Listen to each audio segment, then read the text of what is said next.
LaMelo Ball listed as probable? Is it official? Yeah, it's officially listed. He is officially listed as probable for the NBA Cup group stage matchup against the Milwaukee Bucks. What does his return mean for a Hornets team that's desperately needing to steady the ship? Let's talk about it. As always, if you're on YouTube, please remember to hit that subscribe button. I'm trying to get to 100 subs by the end of November. A tall task, but with your help, it is achievable. A like on the video goes a long way as well. Helps that YouTube algorithm out. And remember to comment below with your thoughts throughout the video. If you're on audio, you can do the same thing. You can hop on to YouTube. I really appreciate it. And I know there's a lot of you that listen that aren't sub. So help me out here. LaMelo Ball back in action. Yeah, tonight on the road against the Milwaukee Bucks. That's what it looks like.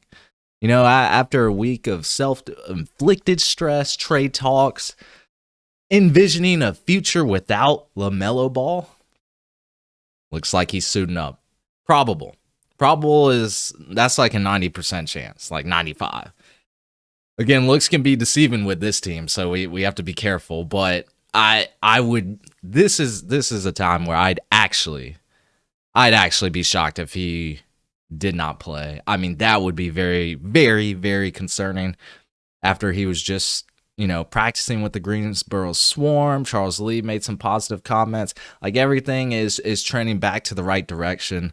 Because he's missed the past 5 games with right ankle impingement, something that was an issue last season. And it's cropping up again. And, now we're coming back for some NBA Cup action. And I think it would do wonders for this team and this fan base. So again, if you're 4-7 and you have one of your star players, LaMelo Ball's a star, at least on the Charlotte Hornets, coming back to action, I think there's a lot of questions that's running through everyone's head, at least mine. What are the Hornets' realistic expectations right now? 11 games into the season, you're 4-7. Where are we headed? Is LaMelo Ball actually healthy?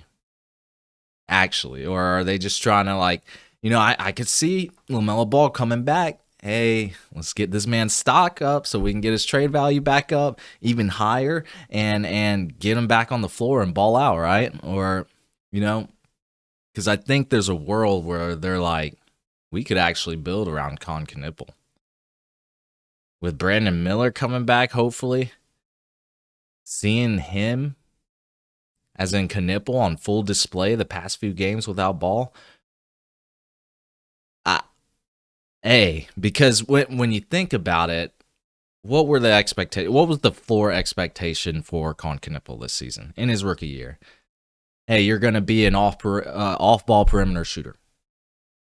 You're going to knock down some threes at a high rate, catch and shoot situations, learn to read a defense at an NBA level, exploit it, get good at off-ball screens, create separation for your team, increase scoring opportunities, play kind of that role player, that glue that the Hornets desperately needed next to Brandon Miller and LaMelo Ball, right? Comment below if you agree. No, but comment below if you got any thoughts so far. And instead, he's been an elite rookie, I would say. One of the best rookies in the NBA. A capable 3-level scorer, being able to create his own shot, making passes when needed. They're good passes. He's done everything and more. So, personally, I think we need to. I think I need to see LaMelo Ball healthy before we commit, because we're riding this roller coaster with highs and lows going all around. But I can't do that. I can't do that the rest of my life. I can't do this next season. I can't do this in December. I can't do this after the All-Star break. It's just like we have to come to an understanding that LaMelo Ball could not be here, and we have to be okay with it. I know a lot of fans are already off that bus, which is fine, but if he makes 2 or 3 great lob perfect passes and a flashy ankle breaker tonight, I'm gonna be back all in. I'm reeled back in. Look, LaMelo Ball sells jerseys, sells tickets. He does a lot for this organization. Just off the court, like the impact of having someone like LaMelo Ball being kind of that face of the franchise. It means a lot.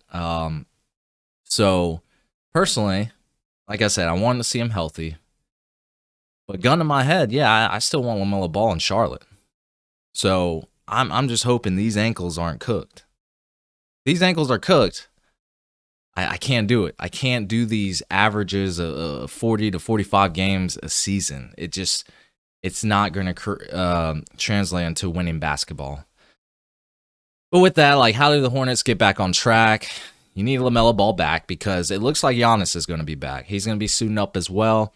He's listed as probable for tonight's game. I'm sure he wants to get back in front of a home crowd. He's got so much impact for that city. So the Hornets won't be able to bully Kyle Kuzma as much as they did on Wednesday night, right? Kyle Kuzma is going to be playing off the bench. You have to limit Giannis. You have to limit Giannis Antetokounmpo. Like, it has to happen. His athleticism will be on full display, and it's a tremendous advantage in the NBA. Like, the Hornets aren't the most physical team. We've seen that already. They talk about it all the time. You have some high-energy players like Musa Diabate and Colin Sexton, but that's really it. That's really it in my opinion. Like, you got guys that play good basketball, but they're not giving you high effort, high energy every single play, playing some incredible defense in and out, being just all over, just high intensity. You don't have that. You kind of saw it last game against the Bucks when we got to the free throw line a bunch, playing through contact a lot, up in the defensive intensity. We saw it. We limited the Charlotte Hornets, limited the Milwaukee Bucks to about, I think it was 25 points in the first quarter. And you didn't foul a lot. Like, that's great. Can you do that for 4 quarters? Can you do that consistently? Because when you look at the losses to the Magic and the Heat, they were getting out-muscled. They were getting bullied. Size really made a difference in those games. That's what it felt like to me. So you look at what the Hornets did well on Wednesday. They were rebounding the ball well, very well. Led to a lot of second-chance opportunities. And you also limited the Bucks on the defensive end by getting those rebounds when you're supposed to. Like, not getting boxed out, things like that. Didn't foul a whole bunch. Hornets love turning the ball over.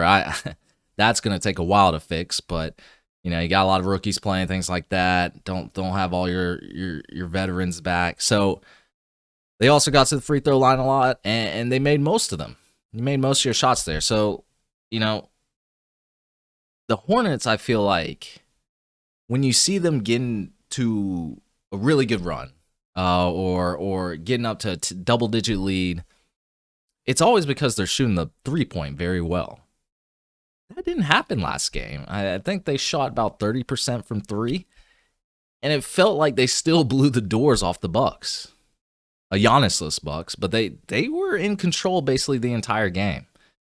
11-point game at the end, but not really blowing the doors off, maybe, but it felt like that early in the third quarter after a huge run. So Kalkbrenner in the paint versus Giannis will be a delightful matchup, just for our eyes. Probably his hardest matchup year to date, but hey, if we make it to the playoffs, that's who you're going to be seeing in the front court. So the bench unit needs to continue to deliver. With Ball back, I think Sion James probably goes to the bench.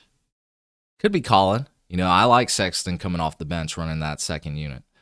But we'll see. Charles Lee likes to mix it up. And look, I'm not going to criticize Charles Lee right now because look, he's without all of his pieces on the chessboard.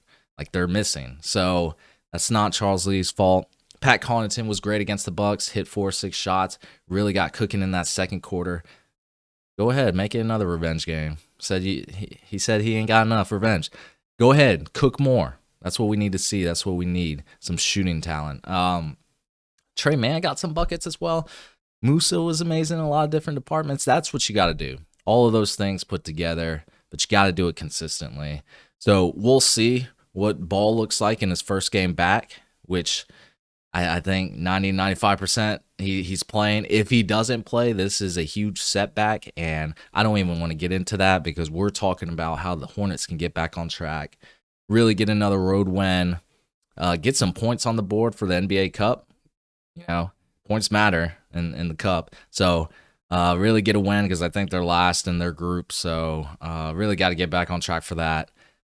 But just for the whole regular season, like how do we get back to winning basketball games? Because I think I hate being mediocre in any sport, but like the NFL, you're mediocre, you miss the playoffs, you get a middle draft pick, which isn't the greatest. But not only do you not get a good draft pick, you're not competing for anything.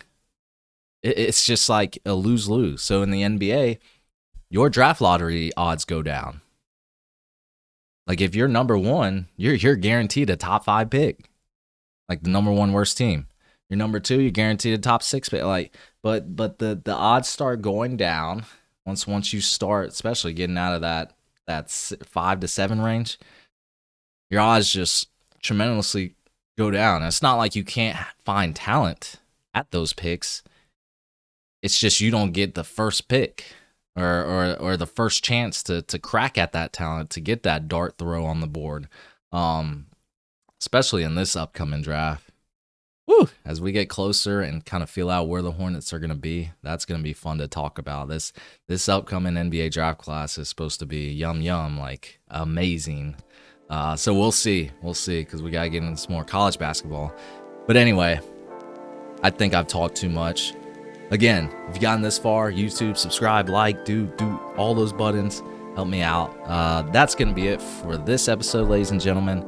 Thank you for tuning in to the 6 Hornet Podcast. We're live on Apple Podcasts, Spotify, and YouTube. Take care, everybody.